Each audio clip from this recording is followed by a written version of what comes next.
This has been a summer of extreme heat weather coverage. We begin with the extreme heat. That extreme heat, relentless heat wave. To the extreme heat, an unbearable heat wave. We're told 2023 is on track to be the hottest year on record, while 2/3 of Americans in a PBS Marist poll now say climate change is affecting the weather. People are starting to realize that there is an effect. This definitely feels like we're in that point of no return that people have talked about for a long time. The UN Secretary General has called for immediate action on climate change. Global warming has ended. The era of global boiling has arrived. Weather history, however, tells a different story.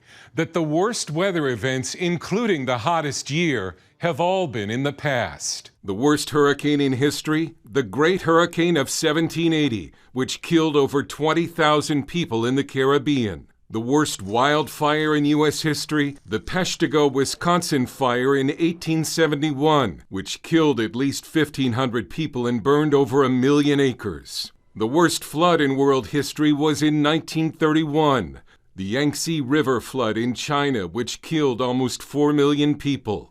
The worst flood in U.S. history was in 1889 in Johnstown, Pennsylvania. The deadliest tornado in recorded U.S. history was in 1925, the Tri-State Tornado, which struck Missouri, Illinois, and Indiana, killing some 700 people.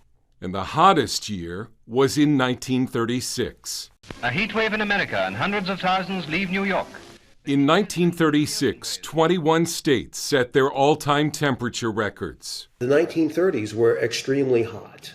1936 is the hottest year on record in the United States, and probably throughout the Northern Hemisphere. Some northern cities saw temperatures between 115 and 120 degrees. Many thousands died across the country, and the resulting Dust Bowl forced the migration of 3.5 million climate refugees out of the Great Plains and Midwest. There's little dispute the Earth has been warming incrementally since the extremely cold period known as Little Ice Age ended in 1850. But Weather Bell chief forecaster Joe Bistardi and other experts blamed this summer's sweltering temperatures on a huge amount of water vapor created by an intense underwater volcanic eruption in Tonga last year, 1,000 times more powerful than the nuclear bomb dropped on Hiroshima, and also by warming oceans. Yeah, there's been an increase in what we call geothermal spreading since the early 1990s. And what it does is it develops a cumulative buildup of heat in the oceans,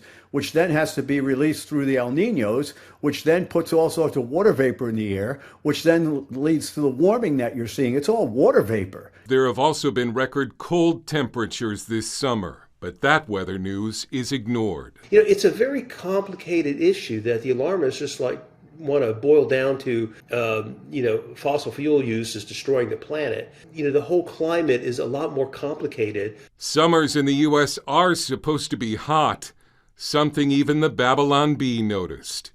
Dale Hurd, CBN News.